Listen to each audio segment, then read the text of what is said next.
قيه حياة. Mana hozirda taqriban shu 800 yillik tarixga ega, ya'ni 800 yil oldin islom qahramonlaridan bo'lgan Nuriddin Zinki rahimahulloh tomonidan qurilgan Nuriy masjiddamiz. To'g'risini aytsam, men his qilib turgan narsani bilmayman, sizlar his qilyapsizlarmi? Lekin mana shunaqa bir tarixiy masjidlarda bo'lishlik albatta bir insonga bir boshqacha bir his beradi. على منحدر تصب الهموم Hozirgina Sheyx Samir bilan o'tgan suhbat qurdik. Mana bu masjidda ko'p yillardan beri xizmat qilar ekan, Alloh rozi bo'lsin.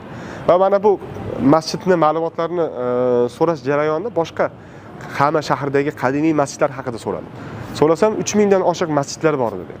Lekin ularni aksari 1982-yilda Hofiz Asad, ya'ni Bashar Asadning dadasi Hofiz Asad tomonidan o'sha bombardimonlarda yoki havo hujumlarida